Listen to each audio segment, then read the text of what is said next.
Well, hello, welcome to our Q&A, and we're going to go ahead and get started with, as a lot of you have noticed, a lot of the channels are getting their comments disabled. Not sure what's going on with YouTube, but they're trying to get rid of some evil out there, I guess, so we got to be patient for them. Patient with them while they figure out what to do with this problem. So in the meantime, I would like you to go to my Instagram and leave your comments there, because what'll I do without your comments? I mean, right? That's where I get my Q&As from. So if you would do that, that would be great. Or are you going to tell them Facebook. how to get to there? Yeah, just go to my, what do you call it? Instagram account. Okay, you go to Momma O, where they show this big picture here. And then right here it says Instagram, Facebook, Twitter. You can go to any of those and go to Instagram. That'll bring you to my Instagram page. Click on Facebook. That'll take you to my Facebook page. Go to Twitter. That'll take you to my Twitter page. Okay, so here's the Instagram. And like here, I posted a picture, and then you can go here and make some comments. And I'll do that every day where you can post comments here. Okay? And the same with Twitter. You can post comments here. I've got my videos here. See, so you can put a comment here. And then let's go to Facebook. You can come to my Facebook page and make comments here. You can do a personal message or, okay? So that's how to get your comments to me till YouTube figures things out. Okay, we're back. And so do that, because I would love to have your comments. Some of my videos, they're allowing comments, some they're not, so I don't know what's going on. Anyway, okay, let's get going with the questions. Daniel Lefko, it's a cool day in Australia, and it's nice. What's your weather? Well, it's been rainy and not very cold, so like 50 degrees, so it's actually been really nice. Okay, why don't you read the next one? Okay, Young Coma, how do you grow on YouTube and get subscribers? Well, it's a tough one. So it sounds like Young is working on building up their subscribers. So this was the advice that David gave me, was be consistent with what you're doing. If you're going to post every day, post every day. If you're going to do it once a week, do it once a week, whatever you decide. And then make it your passion. Make it something you love. Like, don't talk about dogs if you like kitties, or don't do a family channel if you would rather do comedy, or whatever it is you love to do. Do that. And then stick with it, be persistent. And then really good videos to watch is Daryl Eves. He will walk you through things, he will help you, and it doesn't even cost anything. And he actually teaches classes, but his videos will teach you, and it takes time to sit and I would also read them, say, listen to them. You probably wouldn't want to do it with a phone camera. You can't, you could do it. Invest in a camera, a nice camera. You didn't, and I'd say for $100 you can get a decent one, but Roseanne's a few steps above. I will slowly work my way up, and remember, be consistent. But you decide what it is you want, and then be consistent with that. And go to other channels and make comments there, so you kind of get yourself out there, so people wonder who you are and what's going on. And also you want to go to people that are already doing something similar to what you want to do, and look and see which ones are popular and try to imitate them. Like, I get people from April and Davey's channel because we're similar. We do the same kind of shows. We do the same kind of videos. But my son, James, the Action Lab, I don't think I get any from him because he's a science. He does science things, and I don't do that stuff. So you need to do channels that are similar to yours. Make comments on channels that are similar to yours, so that you can let people know that if they like watching this, come and watch you. Okay. Okay, Viva 2-pack. Does Papa O still eat Nutella? Or is it banned or hidden? I haven't seen him eat it in a while. Love you guys. I kind of fell back in love with chocolate again. Nutella? No, that's why I don't do Nutella. Yeah, so he just is not interested in it. I used to hide it. I don't hide it anymore. He's just not interested. Well, I think the whole world had a fad. It was a fad. Nutella craze. And now you don't hear much about people loving Nutella. But that's a good question, because Papa O was just asking himself that the other day. Why do I not want Nutella? So it's funny because remember I saw that one saying a girl had for her banner. She said, "I'm not Nutella. I can't make everybody happy." Yeah, I can't make everybody happy. This is from George Bish. Bish, it's not like George Bush, but George Bish. What religion are you? We are members of the Church of Jesus Christ of Latter-day Saints, and many of you know us as the Mormons. But that's what we are. Or LDS. Or LDS, yes. That's what we are. And then Daniel wanted to know about the comments not showing up on other channels too. And he's just saying he hopes that YouTube patches that up soon, and we hope so too. So it's just crazy right now. So right now, all I can do is ask you to come to Instagram. And if you go to Google and say why aren't comments showing up, you'll find hundreds, maybe even thousands of all over the world where people are having. And they said on March 20th that like 200 million people are going to be hit with their biggest no comments thing. Wow, I don't know what's going on, but it has to. It's a type of trying to stop bad things that are happening on There's YouTube. some bad guys on there, bad people on there that they're trying to get rid of. So in the meantime, we got to be patient, but I still want your comments. So come over to Instagram or Facebook or Twitter. Okay, and how do you resolve conflict in a marriage? You asking me? You both got to go a little more than halfway if there's any kind of difference of opinion. Yeah, like you say, you have to say, okay, actually, if the way to solve any argument is just say, you're right, you're right, you're right, and just walk away. Well, you got to ask yourself, is this really the hill I want to die on? That's it. You think, is this really worth what we're doing right now? Say, you know what, come on. Or you ask yourself, say, do I want to be right or do I want to be married? Because a lot of times you think, I have to be right. I refuse to be wrong. And you think, Or have you ever used the phrase, see, I'm right, I told you I was right. And you think, wow, good, yay, you were right. Nobody cares. You just need to learn to decide if this is really worth fighting over, or if this is a hill you want to die on, or if, then you can, write that on your grave. I was right. Yeah, I was right. Or like if you're driving a car and you that's what I was thinking. I had the right of way. Yeah, you put that on your grave. I had the right of way. I was right. Yeah, and you're dead too. So, and I also saw a picture once of a girl holding a torch and a fire extinguisher and shows someone yelling at her and saying, do you want to light the flame or do you want to extinguish it? It's choose. That's a good one. Choose. Because do you want to make a bigger fire? Yeah, in that heated moment, you can either light the flame, make it bigger, or you can extinguish it. But I get to talk about this one. Yeah. And then Joe's going to tell us about his 3 years away from home. This was in 1965 to 68. That's right. I went over to Europe a lot of times on different trips, and I'm not going to bore you with it, but I always kept a journal and put my thoughts down and recorded a lot of detail. Not a lot, but enough, but I kept a journal. Yeah, this is the one where I was 3 years away from home.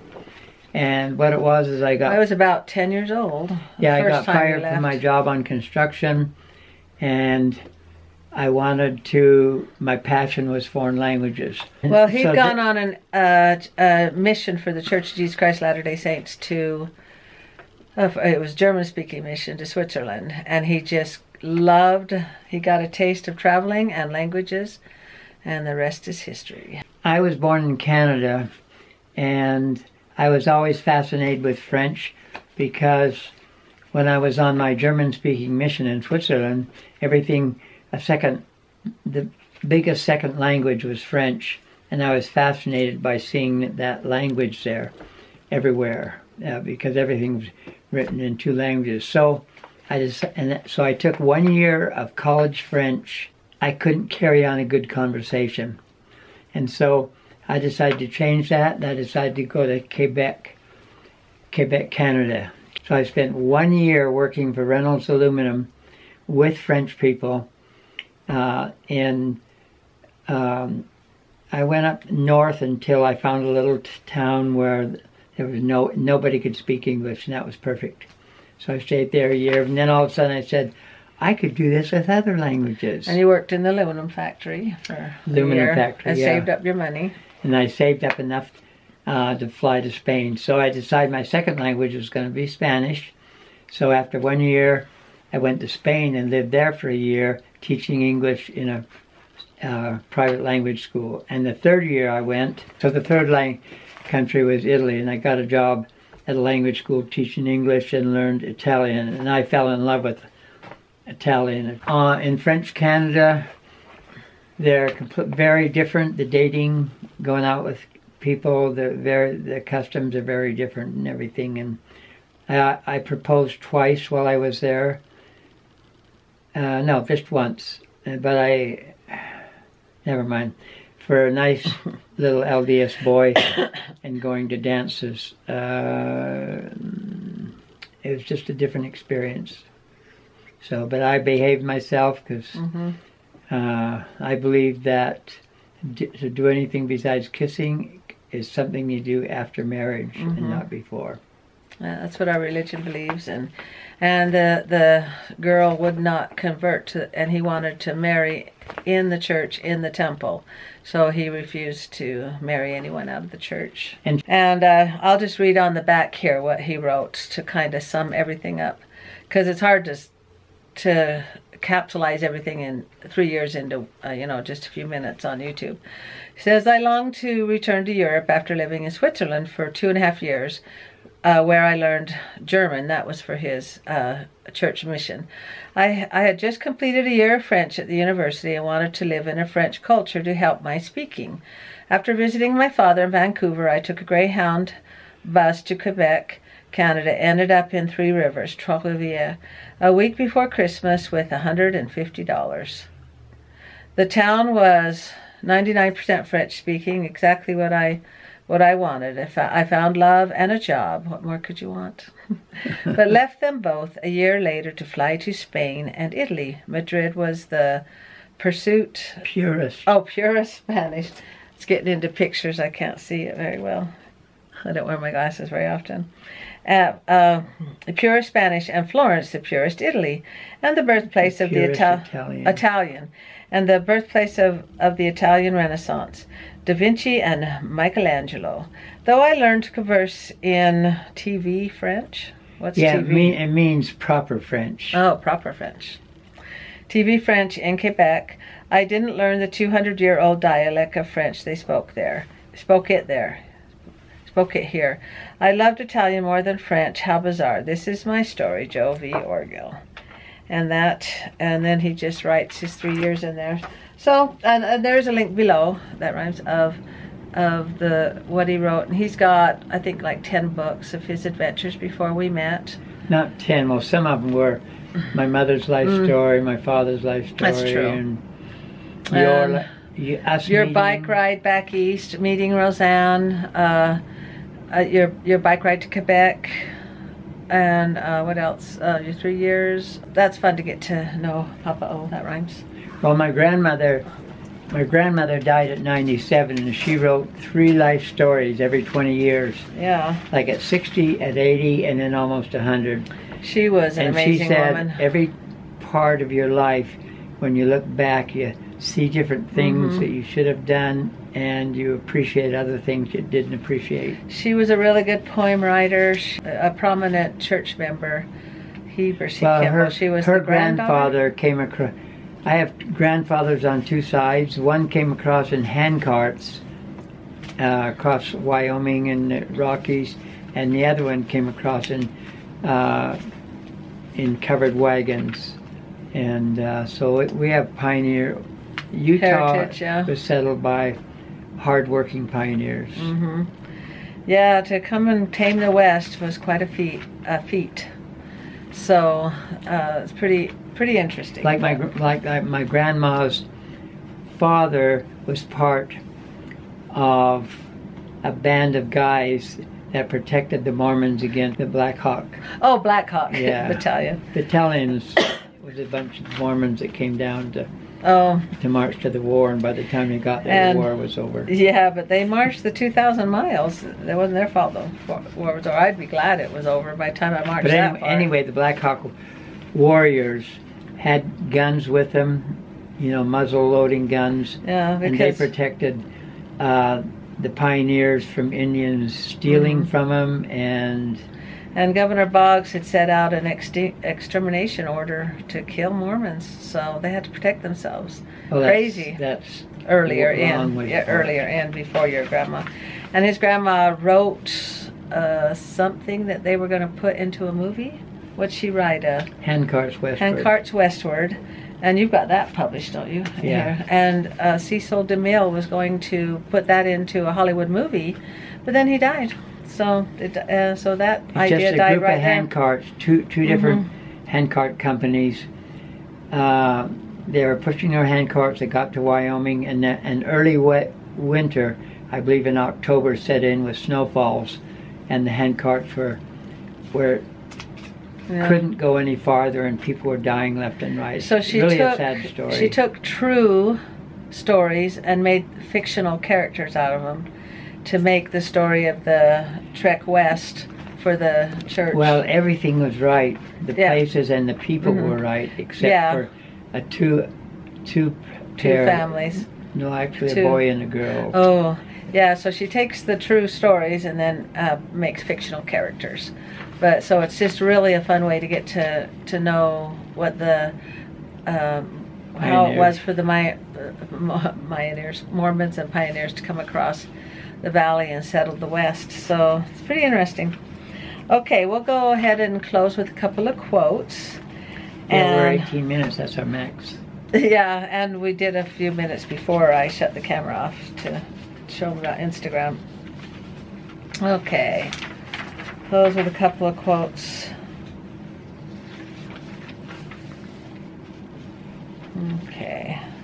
Okay, this one's has been said before, but I'm going to say it again. Okay, here's mine, and by it's Angelou. This is a wonderful day. I've never seen this one before. I like that. Yeah. It is a wonderful day.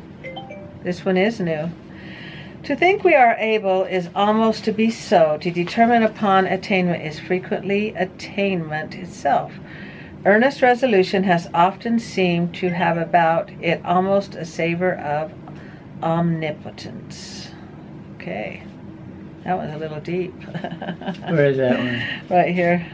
He who is firm and resolute will mold the world and will mold the world to himself. Yeah, no S on it. Mold. Well, thank you for liking, commenting, and subscribing. And we're going to try and learn how to figure out to do our Q&As live. Maybe that way we can just answer the questions instantly right here as we're talking to you. And I'll just probably do that on my computer. So until we figure that out, keep the questions coming. Thanks for liking, commenting, and subscribing. And make sure you tune in to what's next. Thank you, and good night, everybody. Remember to look for the rose. Good night. Oh, and I wanted to add, whoever makes the first comment on Instagram after our Q&A will win this book, 3 Years Away from Home. And I think I'll throw in his grandma's book, The Handcarts Westward. So I'll throw in both these books to the first person that goes over to Instagram and makes a comment. So that's just where we're going to have to do our comments from now on till things get figured out. Thank you. And good luck. Let me know if, so get over to Instagram.